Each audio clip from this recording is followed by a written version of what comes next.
Hello, everyone, and welcome back to Ethos Online. Again, this is a space where we can be, belong, and become the very best version of ourselves. So, wherever you're joining us again today, we just want to say welcome. This has been a really fun journey so far. And so, we have been delving into the book of Genesis. And here at Ethos, again, what we do, I think what we do special from a lot of other groups, is we look at the original context. We ask questions of who was the author?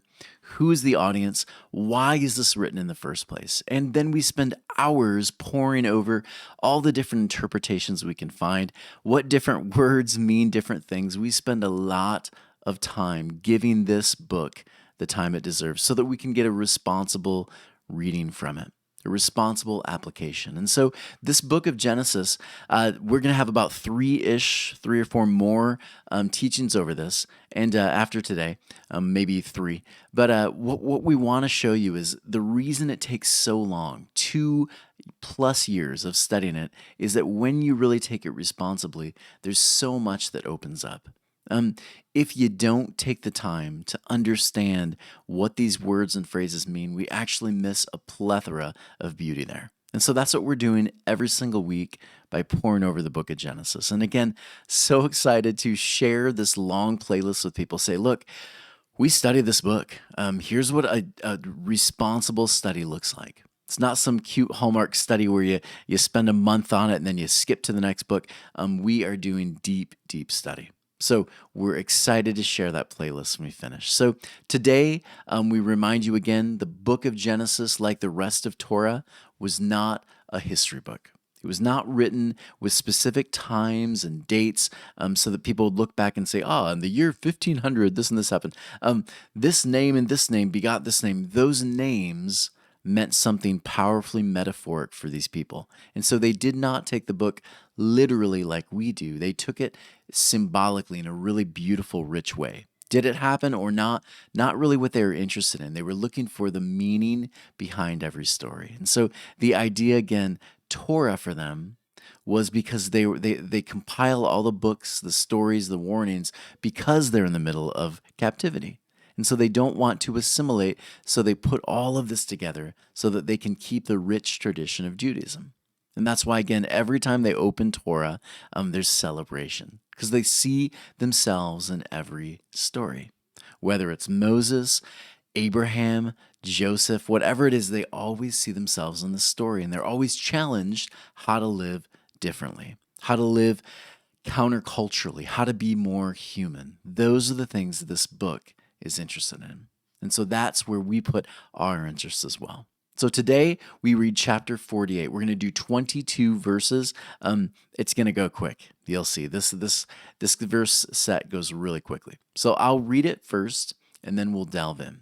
And again, Israel, the whole point here at the very end, Israel walks the last journey. And they spend time at the end. They're essentially saying, here who the blessings go to. This is what it looks like to inhabit kingdom come reality. That's the deeper picture here. How do we inhabit kingdom come reality? How do we move forward with this new revelation of what it means to be human? This is what the book is all about here at the end. So here we go. Excuse me. Hiccup. Verse 1 through 4. Now it came to pass after these incidents that someone said to Joseph, "Behold, your father is ill." So he, Joseph, took his 2 sons with him, Manasseh and Ephraim. And someone told Joseph and said, "Behold, your son Joseph is coming to you." And Israel summoned his strength and sat up on the bed. And Jacob said to Joseph, "Almighty God appeared to me in Luz, in the land of Canaan, and he blessed me. And he said to me, Behold, I will make you fruitful and cause you to multiply, and I'll make you into a congregation of peoples, and I will give you this land to your seed after you for an everlasting inheritance." Verses 5 through 8.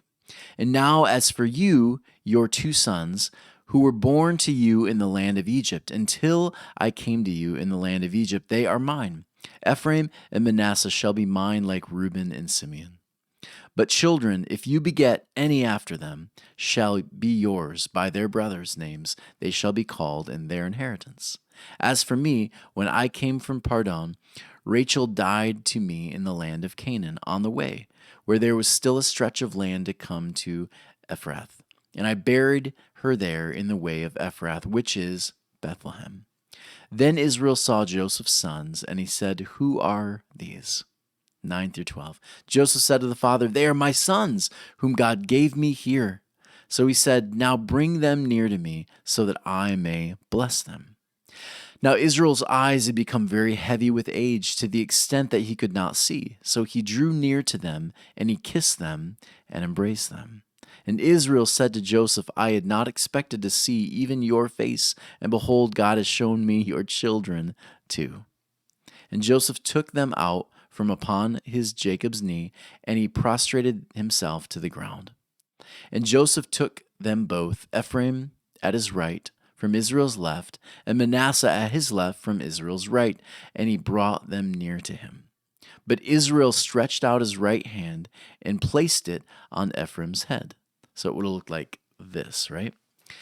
Although he was younger, and his left hand he placed on Manasseh's head, he guided his hands deliberately for Manasseh was the firstborn. And he blessed Joseph and said, God, before whom my fathers Abraham and Isaac walked, God who sustained me as long as I am alive until this day, may the angel who redeemed me from all harms bless the youths, and may they be called by name in the name of my fathers, Abraham and Isaac, and may they multiply abundantly like fish in the midst of the land. And Joseph said that his father was placing his right hand on Ephraim's head, and it displeased him. So he held up his father's hand to remove it from Ephraim's head to place on Manasseh's head. And Joseph said to his father, Not so, father, for this one is the firstborn. Put your right hand on his head. But the father refused, and he said, I know, my son, I know. He too will become a people, and he too will be great. But his younger brother will be greater than he, and his children fame will fill the nations. So he blessed them on that day, saying, With you Israel will bless, saying, May God make you like Ephraim and like Manasseh. And he placed Ephraim before Manasseh. Okay. And Israel, toward the end here, 21-22, and Israel said to Joseph, Behold, I am going to die, and God will be with you, and he will return you to the land of your forefathers. And I have given you one portion over your brothers, which I took from the hand of the Amorite with my sword and with my bow. All right. So there's some interesting stuff in here, interesting things that happen.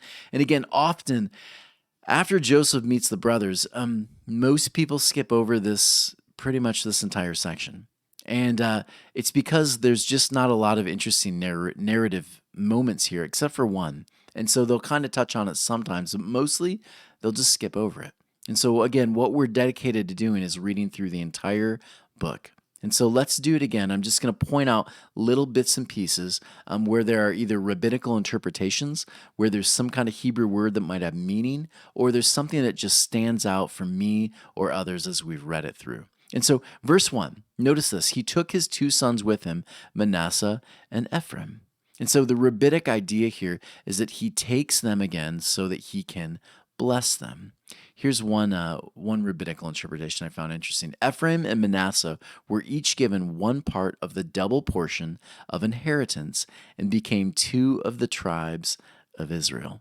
So understand this. When an Israelite is reading this, they're hearing Ephraim, Manasseh. They're thinking of the tribes of Israel. They're not thinking so much literal brothers, right? They are thinking, the tribes of Israel.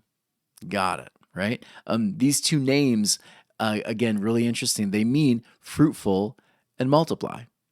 Yeah? And so again, as you're reading it in the Hebrew, you're reading, he is causing his nations, the generations next to come, to be fruitful and multiply. He's basically saying the Abrahamic promise that you're going to be fruitful, multiply, number the stars, this will happen now through Joseph's family. Yeah? Really kind of cool. It kind of goes full circle. Verse 2, and Israel summoned his strength and sat up on the bed. So some people have asked me in the comments, they've said, why is he summoning his strength for Joseph? right? Why is he having to sit up? Why is he taking all this time? This one's interesting. Again, kind of full circle with that dream. He said, although he is my son, he is a king. Therefore, I bestow honor upon him. This is a midrashic interpretation here. They believed he was sitting up as again a fulfillment of this moment where the sons and the father, like the hay bales, right? They are bowing over to him. The whole kingdom, the whole family, the whole nation is now bowing to Joseph. And it's through Joseph he becomes the messianic archetype for the next movement of Israel. And so it's really kind of a beautiful moment. It's the last moment where everything kind of falls into place again, the full circle of the narrative. Verse 3, notice this: Almighty God appeared to me in Luz, in the land of Canaan, and he blessed me. So we know words of cities and these different names, they all have meaning. So the word Luz here, it means an almond tree. It means a tree that brings sustenance. So it's like he's saying when God places you in this promised land, he's not just going to leave, right? You are going to be sustained in the promised land. When you get there, there's life and life continues. And this is why in the next verse it essentially repeats this Abraham promise, Isaac, Noah, Adam, Jacob, the whole thing. It's beautiful. We will multiply. We'll multiply the earth with this beautiful gift that we call Torah. Really cool. As it continues, notice this, verse 5 now. After we go through the two sons, it says, Ephraim and Manasseh shall be mine like Reuben and Simeon. So basically, they're counted with the rest of the sons now, these two sons. And that's an interesting moment, especially if you're Jewish, to take share in the land, right? Each one is exactly just like the other sons now. He's counting them as part of this group, which again, interesting because father there is going to be counted as well. So again, Ephraim and Manasseh, really kind of a fascinating moment, especially when you're a Jewish person. It means essentially it's not just coming through me now, it's coming through you, Joseph. Your kingdom connected to Egypt and connected to Israel. Now the whole thing begins to thrive. We are one. We're one again through your sons. That's the idea. Verse 7, when there was still a stretch of land to come to Ephrath, and I buried her there on the way to Ephrath. So Ephrath is kind of in the middle. And notice this, Ephrath is actually Bethlehem. Yeah, notice Bethlehem. This is where Rachel's buried, right? You may not know this. The word here, Ephrath or Bethlehem, it means the house of bread. So when you begin thinking through the Exodus story, there's all these fascinating connections. But the house of bread, it's kind of a throwback to God basically strengthens his people when they're in the middle of journey. In the middle. So again, what do the Israelites do when they're leaving Egypt? Well, they don't bake all, they have unleavened bread. They leave the leavening out. They don't have time. So they take it, and that bread sustains them through the journey. That was the idea, right? Did it literally sustain them for 40 years? Was it a literal 40 years? Again, not important questions. The idea is God will sustain through the journey to the promised land. He will sustain you in the middle of Babylonian captivity, in the middle of Roman captivity. That's the deeper picture here. So Bethlehem, big surprise, Bethlehem comes up over and over and over again, the house of bread. When Jesus says, I am the bread of life, right? I am the Bethlehem, right? I'm the place people go to when they're in the middle of waiting for kingdom come reality. I will show you where your sustenance can be found, Romans, Jews in the middle of Roman captivity. I'll show you where your sustenance can be found before we experience kingdom come reality. That's how the Hebrews would have read that. Yeah? So good, right? Let's keep going. Verse 10. Now Israel's eyes had become very heavy with age. You should be already making a connection that most Jewish people would hear. He's like his father. His eyes, he's losing, the phrase here in the Hebrew means he's losing his sight. Yeah, just like his father before him. He could not see, so he drew near to them, he kissed them, he embraced them. Again, this is a reminder, Jacob's story, right? His father, right? His father can't see, and so he gets them confused. The aging father, Jacob's the one that steals the birthright, right? And so anyone reading this is reminding themselves this story is kind of starting over, right? The story though it gets better because each story it kind of plays on the last, learning from the last one. And so again, Torah, we evolve, we grow, we shift, we change, we learn from our past. So you're going to see the story of Jacob and his father told again through Jacob and Joseph and his sons. Yeah. So watch now. Ephraim, so Joseph took the two. He's bringing the two boys before him, right, before his father and Jacob. And so Ephraim is at the right from Israel's left, and Manasseh at his left from Israel's right. And so what typically would happen, just so you know, is, again, Jacob's oldest son, right, Manasseh, he is the firstborn. He's supposed to get the double portion, the bigger blessing. And then, of course, Ephraim gets the smaller portion of the blessing. That's how it should go. And so everyone reading this, that's the assumption. This is why Joseph brings them in the way he does, right? So it's fascinating when you notice what actually happens next, because everyone reading it is scratching their head. They're saying, wait, what?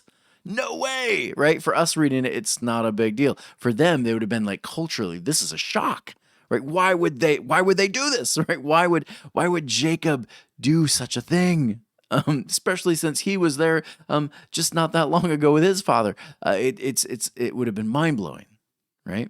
So watch this, verse 14. But Israel stretched out his right hand and placed it on Ephraim's head, although he was the younger, and he held his left hand he placed on Manasseh's head. So notice this. It's like he's doing this. It's like crossing, right? Normally he'd do this. He flips it, right? And anyone watching it would have been like, wait. It's supposed to be this way. But he goes, he crosses it. It's a double cross, right? So he crosses it deliberately. He does this. And so one of the interpretations says this: as the Targum renders, he puts wisdom into them.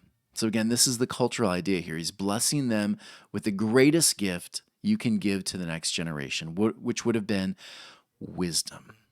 Right? That's what our culture lacks, wisdom. And so we, the elders, pass down wisdom. Deliberately and with wisdom, he guided his hands for that purpose, and with knowledge, for he knew full well that Manasseh was the firstborn, but he nevertheless did not place his right hand upon him. So the way of Ephraim becomes the way of wisdom. Right, the double portion, the younger son, the younger nation, right, would prove to have the powerful blessing. Again, Israel's always seen themselves as the younger nation, right? Even when the two tribes split, it's the younger, smaller tribe that's actually the more powerful one, the one that's more blessed. And so this is the idea here.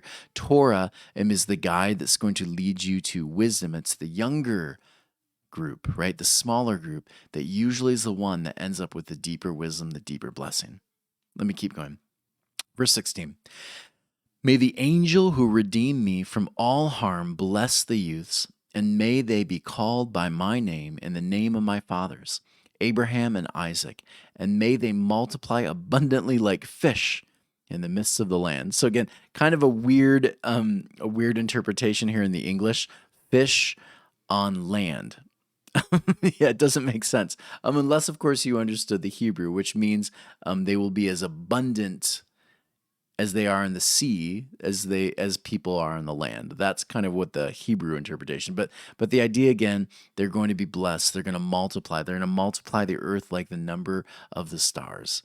That's the idea. I'm going to read 17 through 19 because it kind of all fits together. Notice this. And Joseph saw that his father was placing his right hand on Ephraim's head, and it displeased him, like it would anyone, right? When you cross them, most people are scratching their head. So he held up his father's hand, right, to remove it from Ephraim's head, place it on Manasseh's head. He thought, oh, dad is old. He must not see. This must be a mistake. But again, dad has a purpose, right? And Joseph said to the father, not so, father, for this one is the firstborn. Put your right hand on his head, right? Put on Ephraim's head. But the father refused. He said, I know, my son. I know. He too will become a people, speaking of Manasseh, and he too will be great.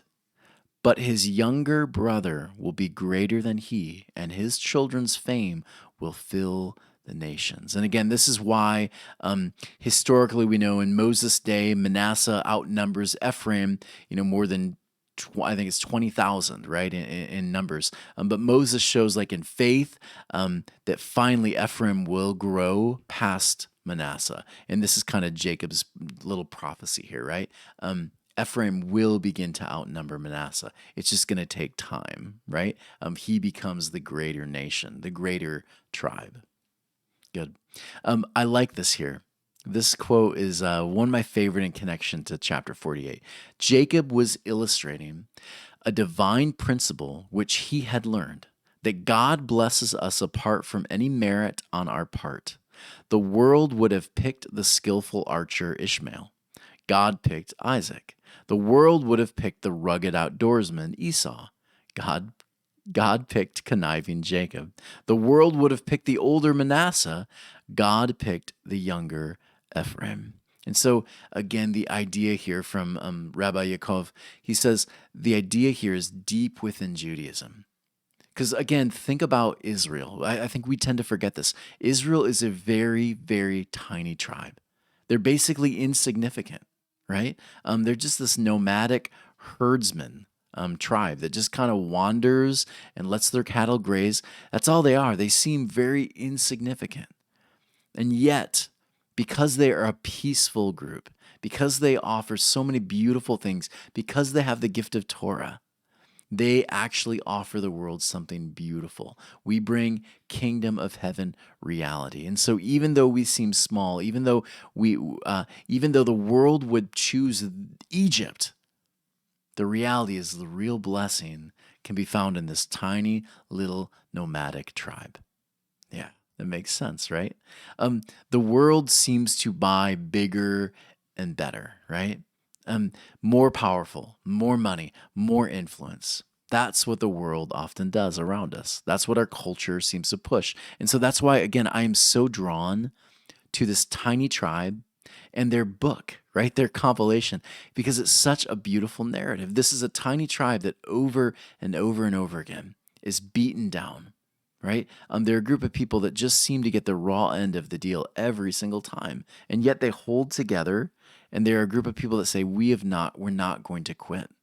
And they become this David versus Goliath, right? And I had to think as I was reading this time through with Manasseh and Ephraim, I started thinking about even the book Tuesdays with Maury, right? This professor's talking about, look, to his student, culture does not make us feel good about ourselves. It's always bigger, better. And if you aren't bigger, if you're not making six figures, if you don't have a following of 1 million people, if you're not doing this and this and this, then you must not be successful.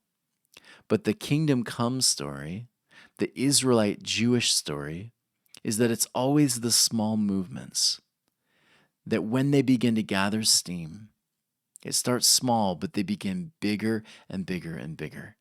And they essentially are the ones that said, we're not going to buy into what culture's pushing. We're not going to buy into this bigger, better, more money, more power, more got to be sexier, got to be this. That's culture, and you don't have to buy it. And so for Israel, over and over again, the idea was we are a countercultural group. You say we need many gods. We say one, right? You say enslave your neighbor. We say be kind. Right? They say, push the widow and the orphan and the stranger within your gates. Push them out. They're a dredge to the society. Whereas Israel would say, no. We take care of them. We offer hope for them. We bring them in. And so they are this group that says, we're not going to buy what culture gives us. We're going to push our plate back. And this is the story over and over again. We choose Ephraim. We don't choose the way of Manasseh. We choose David, not Saul, right? We choose Abel, not Cain, right? We choose Jacob, not Esau. You'll see this over and over and over again because Israel saw themselves as the Davids, as the Ephraims. And so I like this quote from Paul, and I wanted to read this again. And now these three remain: faith, hope, and love. But the greatest of these is love. After the last dollar's made, right? After the last car is paid off, the last date, the last corporate ladder rung is stepped on, love is still the background resonating sound, right? It is the bass note. And I thought about this with Israel over and over again. We have this theme that it's love that kind of paves the way. This kingdom come reality, learning to love each other, learning to take care of your widow, the orphan, the stranger. These things are all based on this one resonating note of love. And I think that's the beauty. As you look through the whole book of Genesis, you'll find over and over again that resonating note, that bass line that kind of pushes through all the treble and the noise is love. And this is why, again, God says, I am love, right? Jesus said, love one another, love your God, love your neighbors, yourself. It's always love. The kingdom come reality was love. And that's the resonating note. And that's the thing that makes Ephraim different than Manasseh, David different than Saul. It's love. And that's what I wanted to kind of share with you today, because many of the rabbinic voices all seem to have the same theme at the end of 48, and it is love. Beautiful, right? So I started thinking, what do you do with this verse? Right? What do you do with this section? How do you bring an application to it? I started thinking about culture. And I started thinking about Israel. Israel, even though all throughout their journey, they keep getting stuck, enslaved, stuck in captivity, and yet they don't lose their priorities. They don't lose who they are. And so I started reading a book about keeping our priorities straight. What are some tactics, some ways we can keep priorities straight? Many of us were in the middle of these shifts and changes. And as we shift, as we change, how do we ensure that we keep those values close? How do we ensure that we keep the priorities where they should be? Rather than jumping off and chasing the money, chasing the next rung on the ladder, how do we keep our priorities straight?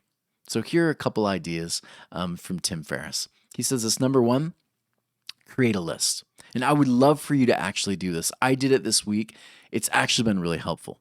Create a list. And this is what I did. I wrote down the top priorities in my life. I didn't write a ton, like 20. I wrote six of them, the top priorities. And I just kind of honed in on these are the big ones. So I wrote down those six. Those are the top priorities in my life. Because for me, it was kind of shocking to say, oh yeah, that should be a priority. Interesting that I put that as number 3 instead of number 2. Yeah? And then he said this: what's necessary, what's not. So he said, place those most necessary on the top and place the ones that aren't down below. He said, even you might get to the point where you put them so low that you begin saying, is it a necessity? Is it a priority or not? Kind of interesting. Number 3, as the process went, he said, don't overwhelm yourself. And I thought that was kind of interesting because I get really detailed when I'm writing these things. And so he said, look at the list, ask yourself what you can do, right? What's within reach, what's not. And he said, focus on the things that are within reach, that you can actually spend time and energy on. That was a big one for me. It shifted my list a little bit. Number 4, be willing to compromise. As I was moving through it, he said sometimes meeting these priorities may not happen immediately, right? We might think, yeah, I'm going to prioritize it immediately and I'm going to start spending time with my family more and more and more. But the problem is sometimes it takes time to shift those schedules. And so if you don't start getting immediately their top priority and they feel it, that may not happen immediately. So take some time, be willing to compromise a little bit until you get those things straight, right? 5th one, there's one more after this. Take on the first 2 first. I liked this because it's chewable, right? So he said the first 2 on that list, try this week to really spend a lot of time on those 2 priorities. Focus on them as much as you can. And he said, as you do this, what will happen is eventually you'll get to the point where they just become natural priorities. And then the 3rd and the 4th and the 5th one, you can begin then putting more and more emphasis on. He said, before you know it, those 5-ish ones that you've put down, you find yourself, everything else you're no longer worrying about because those things are the priority. And so when other things come up, well, you've taken first things first, right? And then lastly, going along with what I said there at the end, limit your distractions, right? Because we love distractions in our culture. We surround ourselves. What's the next Netflix series? What's happening politically? Is McConnell in? Is Pelosi out? We're doing this all the time. Maybe limit the distractions around you, right? There will always be political parties, but there may not always be that husband, right, that wants to take a walk with you now, right? Um, Take time, limit the distractions so the priorities can come to the top. So good, right? I love it. Everyone, thank you so much for joining me. I had a blast again. It's always a pleasure. As always, please consider going to ethos-church.org/donate. Again, we're a non-tax deductible donation. We are constantly working so hard to bring you valuable content every single week. So please consider going there. Hit that subscribe button, share this with friends. Let's continue growing this, and let's find ways to really, we're getting so close to the end here with the playlist. Let's make sure to start telling more and more people, look, we've got a 2-year study. It's worth your time. It's worth your energy. This is good stuff. So share it as much as you can, and make sure to subscribe. Take care, and we'll see you next week. Bye.